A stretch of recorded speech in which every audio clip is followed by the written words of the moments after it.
radiografía de alguien más y que corresponda a la fecha, ¿no? Que tenga adecuada calidad en cuanto a todo lo que ya vimos y nuestra lectura sistemática para no perder ningún punto de los que ya les comenté. ¿Ok? Entonces, a la radiografía de tórax hay mucho por verle, es más allá de solo ver pulmones, incluso pues, hay que tener mucho cuidado también con lo que vemos en los pulmones porque hay estructuras que se nos sobreponen. Por eso se dice que el pulmón es un mal comunicador. Sabemos que los alvéolos están llenos de aire, pero ¿qué pasa cuando estos alvéolos ya no solo están llenos de aire o ya no están llenos de aire o se están desinflando, ¿no? Entonces esto es lo que vamos a ver. ¿Qué pasa si en lugar de aire dentro de los pulmones se llenara de pus? Pues esto se llama neumonía, ¿ok? Si en lugar de aire dentro de los pulmones, en lugar de pus, tenemos sangre, esto es una contusión pulmonar, ¿ok? Pero, por ejemplo, ¿qué pasa cuando está lleno de líquido a nivel intersticial y a nivel de los alvéolos? Y además, pues vemos que el paciente está edematizado de las piernas, que está edematizada de la cara, que tiene disnea paroxística nocturna, pues esto nos puede estar hablando de una insuficiencia cardíaca, o sea, de un edema agudo pulmonar secundario a una insuficiencia cardíaca o un edema no cardiogénico, ¿ok? O también todo estos alvéolos se pueden reemplazar por células tumorales. Bueno, se llenan de células tumorales. Esto sobre todo lo vemos en un tipo de cáncer que se llama cáncer tipo lipídico, que se llega a simular todo a una consolidación, ¿ok? Entonces, todo esto de lo que les hablé, se llama consolidación, que es un llenado anormal de los alvéolos, ¿sale? Es un llenado ya sea por pus, por sangre, por líquido o por células tumorales. Y todo lo vamos a ver en la radiografía como una consolidación. ¿Y cómo vemos una consolidación? Es una imagen radioopaca, o sea, se llega a ver, dijimos que los pulmones se ven negros, entonces se ven como imágenes blancas dentro del parénquima pulmonar, ¿no? Las consolidaciones pueden ser de diferentes formas, no solo hay una forma, pueden ser parcheadas, por ejemplo, lo daba mucho COVID, este tipo de consolidación parchada bilateral, o casi todas las neumonías virales tienen esta forma. Por ejemplo, las consolidaciones lobares o segmentarias que las podemos ver tanto en cáncer como en las neumonías bacterianas más típicas. Puede ir acompañado del broncograma aéreo, que es es el bronquio, cómo va pasando por esta zona de consolidación blanca. Y habitualmente, bueno, siempre la consolidación no hay pérdida de volumen, a diferencia de lo que sí pasa en una telectasia, que también se ve como una imagen blanca, pero a diferencia de la consolidación, hay pérdida de volumen. ¿Okay? Entonces, por ejemplo, aquí se ve una consolidación del lado derecho del corazón y además se ven las fracturas costales. Si se fijan, pues prácticamente trae fracturadas 1, 2, 3, 4, 5 costillas costales. Digo, 5 costillas, junto con la consolidación. Entonces, pues nos está hablando, esto no es una neumonía, esto es una contusión pulmonar, ¿ok? Entonces, una consolidación no siempre es neumonía, no se vayan a ir con esta finta, ¿sale? Aquí, por ejemplo, vemos una consolidación tipo lobar, que esta es la neumonía más típica, si va acompañada del contexto clínico, ahí tienen mucha razón los radiólogos, siempre hay que correlacionar con la clínica, porque, por ejemplo, si el paciente está con fiebre, tos, malestar general, y ven esta imagen en la radiografía, pues el paciente trae una neumonía, ¿no? Y hay que darle tratamiento antibiótico. Aquí, por ejemplo, lo que nos llama la atención es el corazón, está un tanto crecido, no le sacamos el índice cardiotorácico, pero se ve más grande de lo normal, y las consolidaciones de manera bilateral junto al corazón. Este tipo de consolidación se llama en alas de mariposa.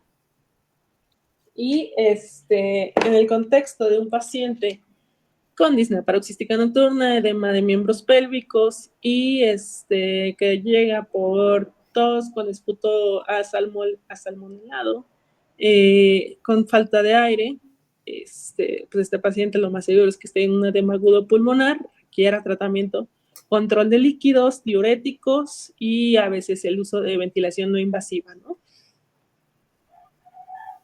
Y, por ejemplo, una neumonía que ha sido muchas veces tratada con antibióticos, no hay mejoría clínica, ustedes le toman una radiografía de control y no hay mejoría radiográfica, este paciente lo más seguro es que estén ante una sospecha, puede ser un cáncer tipo lepídico, ¿sale?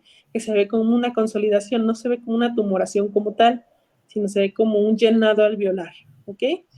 Entonces, pues este paciente, lo ideal es mandarlo a broncoscopía para tomarle muestras y mandar a analizar esas muestras.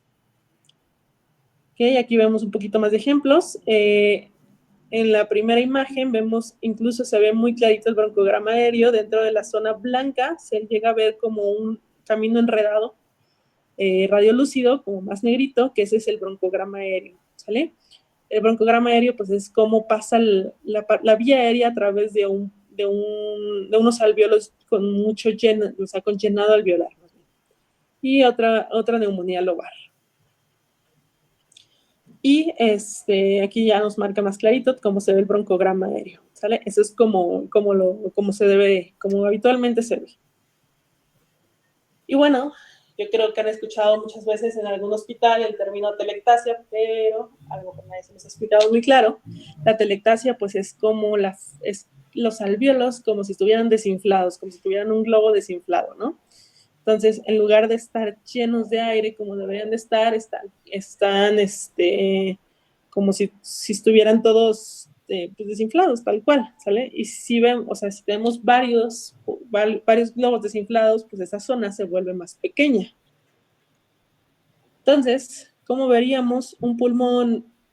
Ahí tenemos un pulmón normal, que es un pulmón más grande, de color negro, y un pulmón atelectásico, que es normalmente el tamaño disminuye bastante y se ve como una consolidación, por así decirlo, porque se ve blanco, pero es por todas las estructuras que se están arremolinando ahí, ¿sale? Por eso se ve blanco. Entonces, ¿cuál es la diferencia entre una consolidación y la atelectasia? Que la consolidación mantiene el tamaño normal y la atelectasia tiene una reducción del tamaño, ¿sale? Entonces, habitualmente se mueven estructuras, como es la cisura, se mueve hacia el lado atelectásico porque está como chupado en esa zona, y también puede jalar esto, si es muy grande la atelectasia, puede jalar el diafragma o puede jalar el mediastino. Entonces, pues hay una pérdida del aire en el alvéolo con falla en su expansión, puede ser lobaro total y hay un incremento de la opacidad representando el área colapsada y todos los signos de pérdida de volumen. Así es como normalmente vemos una telectasia y cómo lo pueden diferenciar de una zona de consolidación. Entonces, por ejemplo, aquí vemos que si ustedes ven, pues de primera imagen a lo mejor sí lo pueden confundir con una neumonía, pero ahí se ve cómo se está jalando la cisura.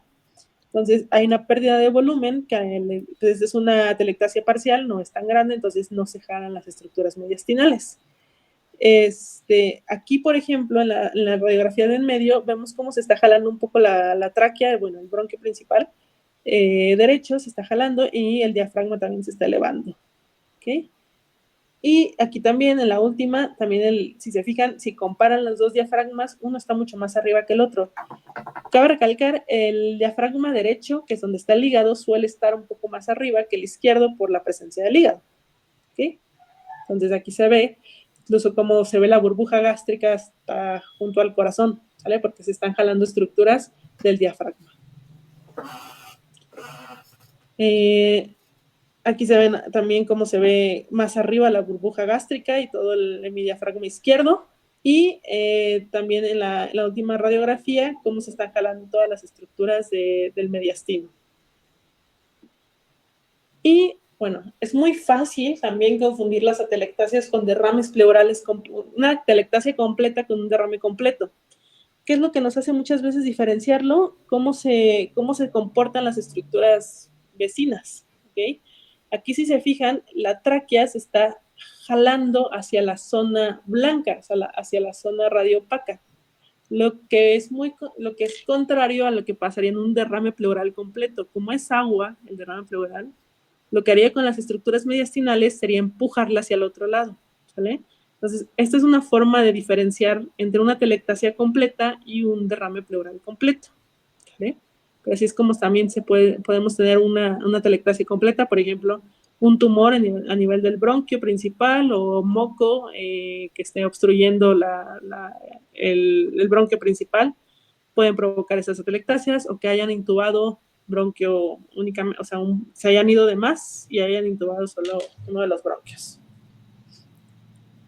Entonces, como para resumidas cuentas, así es como ustedes ven un pulmón normal, que lo debemos ver negro, con algunas rayitas por la presencia de los vasos sanguíneos, la consolidación, que lo vemos como lesiones radiopacas, y la telectasia, que además de la lesión radiopaca está acompañado de la pérdida de volumen.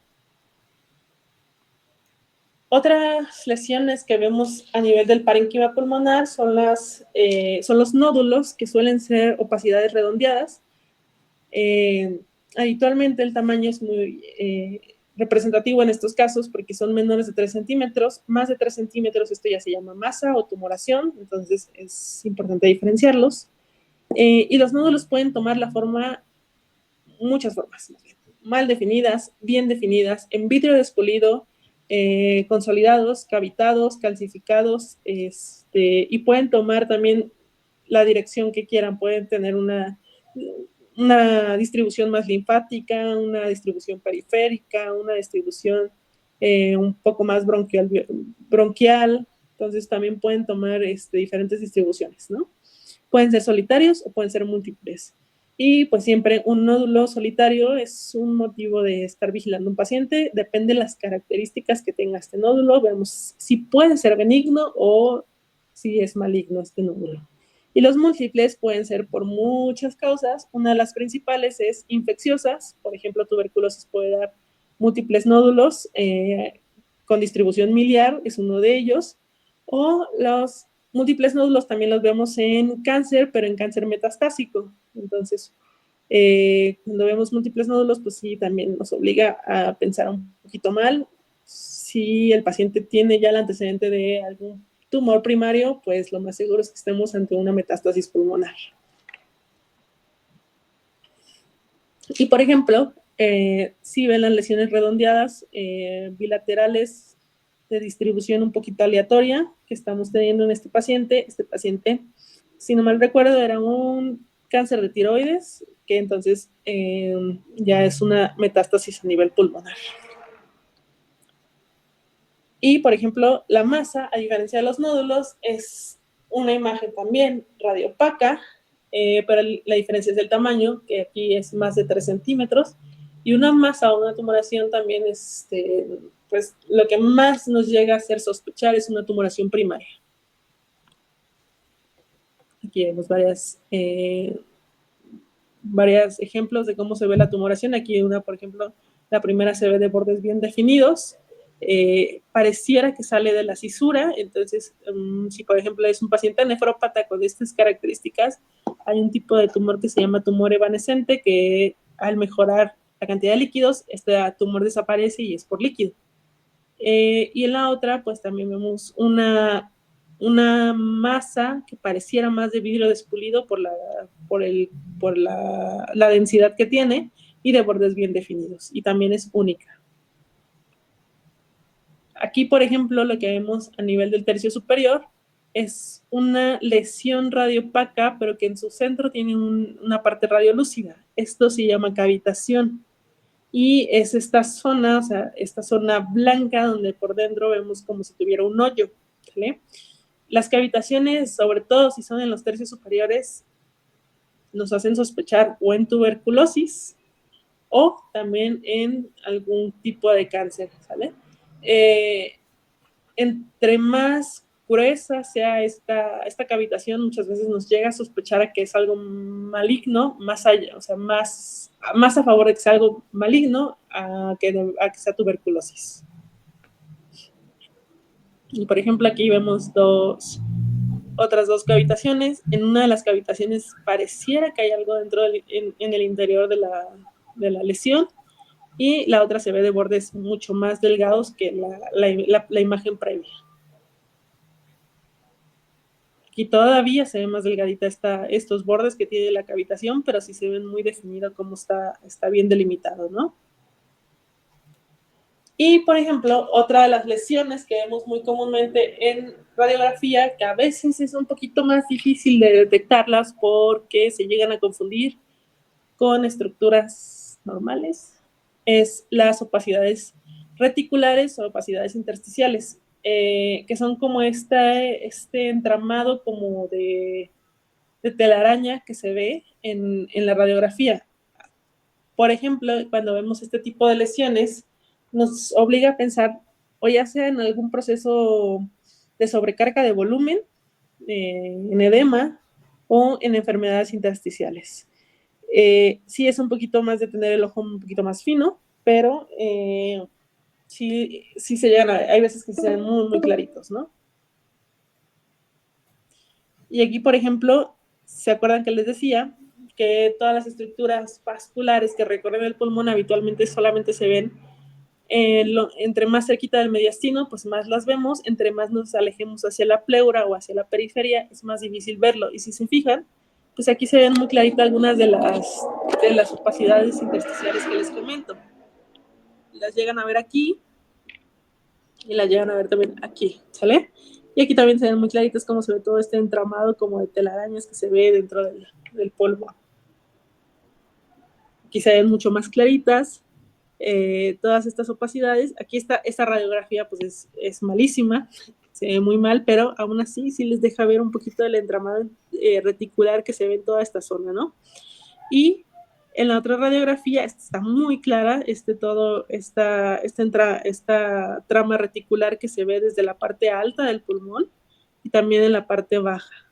Todo se ve como se ven todas estas como telarañas, ¿no? Bilaterales.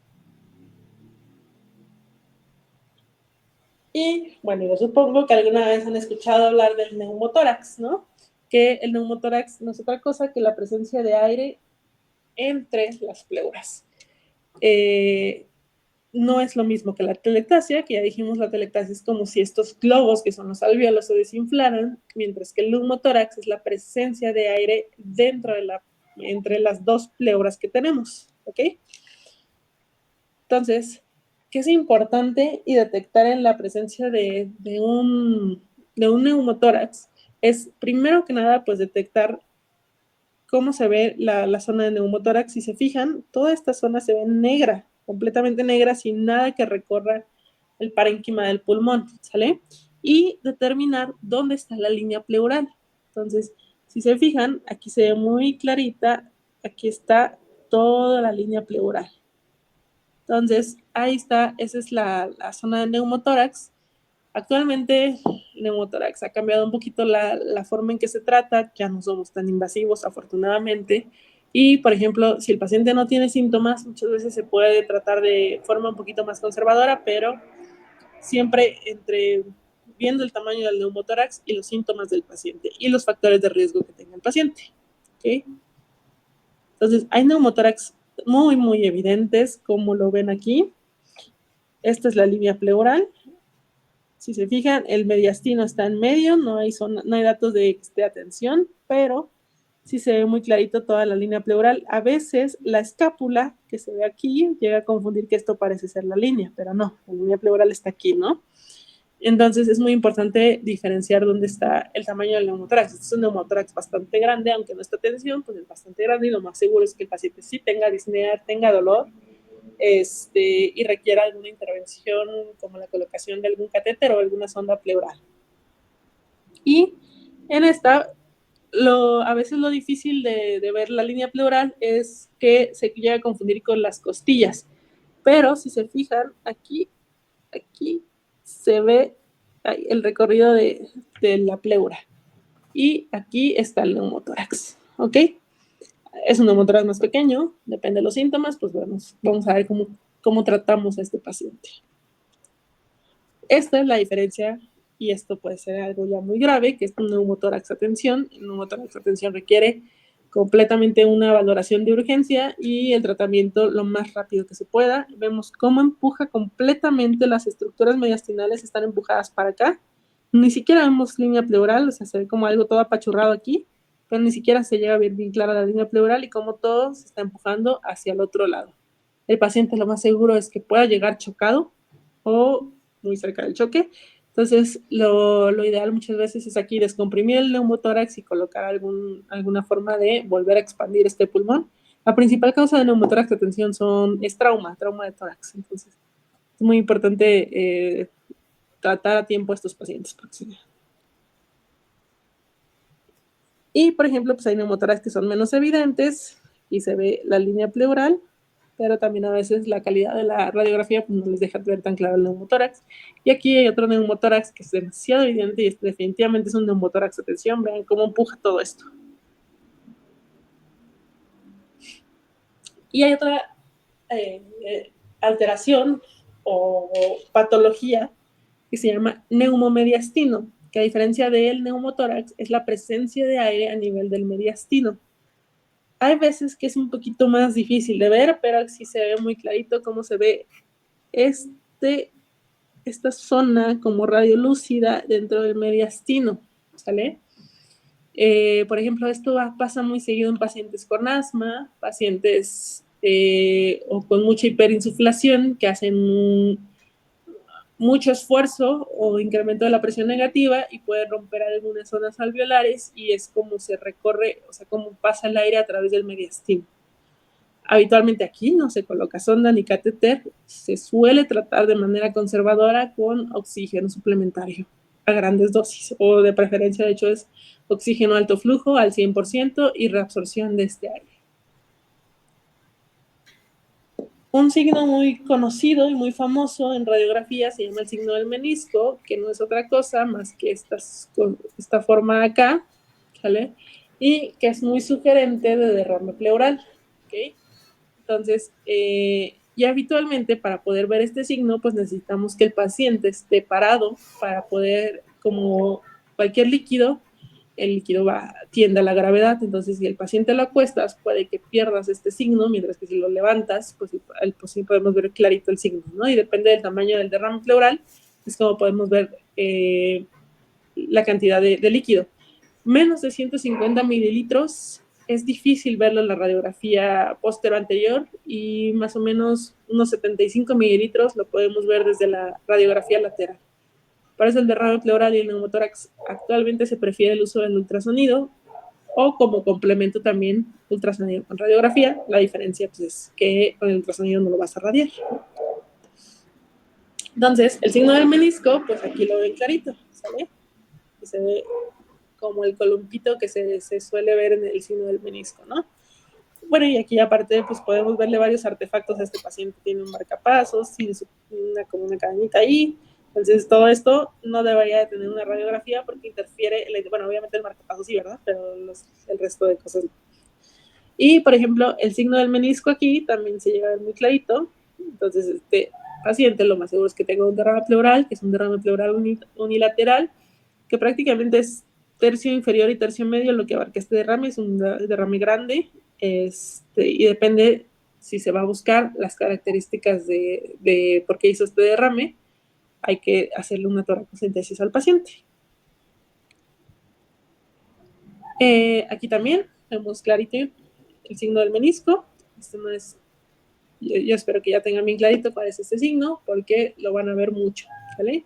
Y lo que les comentaba de una telectasia completa contra un derrame pleural completo es cómo vamos a ver las estructuras vecinas. ¿Y por qué es tan importante? Porque una telectasia nunca se va a picar, a diferencia de un derrame que se tiene que picar, sobre todo si está así de grande y el paciente le está condicionando mucha disnea. Pues hay que picarlo y ayudarle a que el paciente respire mejor. Muchas veces cuando es un derrame completo, pues estamos hablando de un derrame pleural maligno o derrame pleural maligno nos referimos a asociado a cáncer, pues. Y vemos cómo está empujada totalmente, pues aquí está la tráquea, cómo la está empujando completamente esta opacidad. Esto no lo va a hacer una telectasia. Lo que dijimos que pasaría es que la tráquea la jalaría, mientras que aquí el derrame vemos muy claramente cómo empuja las estructuras mediastinales, ¿no? Y bueno, ya habíamos hablado del broncograma aéreo. En esta radiografía se ve muy bonito el broncograma aéreo. Se ve cómo se ve una zona radio opaca dentro del parénquima pulmonar y cómo se ve todo marcado, todo el entramado de los bronquios, ¿no? Eso es el broncograma aéreo y es como de alguna manera nos traduce cómo está lleno estos alvéolos y todavía cómo pasa el aire por a través de la vía aérea.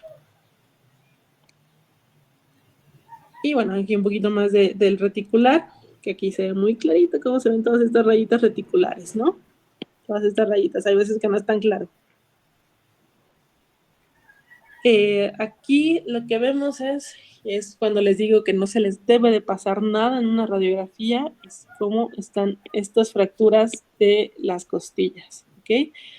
De hecho, también vemos una zona radiopaca que nos puede estar hablando de contusión del pulmón. A lo mejor es un paciente con trauma cerrado de tórax y pues esto fue con lo que quedó. Aquí también se ve cómo está una fractura, otra fractura, costal, ¿no? Y bueno, cuando les hablaba de everything else, también hay que ver otras cosas, ya que muchas veces se piden radiografías. Si se fijan, aquí tenemos los dos diafragmas, ¿no? Pero abajo del diafragma, pues lo que deberíamos tener pegadito al diafragma es el hígado. Sin embargo, el hígado está aquí y acá hay aire. Entonces, esto es neumoperitoneo, o sea, hay aire a nivel del abdomen de este paciente donde no debería de verlo, ¿no? Entonces hay que ver por qué está pasando esto. Y aquí está mucho más evidente cómo está aquí el diafragma, y hay aire en ambos, del lado izquierdo y el lado derecho. Entonces el hígado se desplaza hasta aquí abajo, ¿sale? Otras cosas que vemos también alrededor del pulmón, pues está el tejido celular subcutáneo y todo esto que ven aquí se llama enfisema subcutáneo, ¿sale? A lo mejor pudo haber sido también por algún trauma, pudo haber sido por al momento de colocarle una sonda endopleoral o alguna otra cuestión, ¿no? Y aquí muchísimo más evidente cómo está todo este enfisema subcutáneo. Vean todo esto, o sea, hay aire en el tejido subcutáneo del paciente, ¿sale? Este paciente pues se ve que es un paciente que da con algunos otros artefactos. Y, por ejemplo, pues aquí también vemos a un paciente con antecedente de tuberculosis y se llega a ver la zona de cavitación aquí arriba y múltiples lesiones o nódulos de manera que predominan en la parte del tercio superior, pero que también se llegan a ver en otras zonas, ¿no? Y este es un paciente tratado previamente por tuberculosis, el cual se solían colocar algunas bolitas de ping-pong como tratamiento quirúrgico para rellenar la zona de la cavitación que dejaba la tuberculosis. Y aquí que se ve como si estuviera quemándose este pulmón, todo esta zona de acá son placas pleurales. Este paciente a lo mejor estuvo expuesto a asbesto o algo que hizo que se engrosara. Bueno, normalmente pues es una enfermedad asbestosis, que es realmente pues es por la presencia de placas pleurales, ¿no? Y bueno, eso sería todo en cuanto a mi parte. No sé si tengan alguna duda en cuanto a la radiografía de tórax.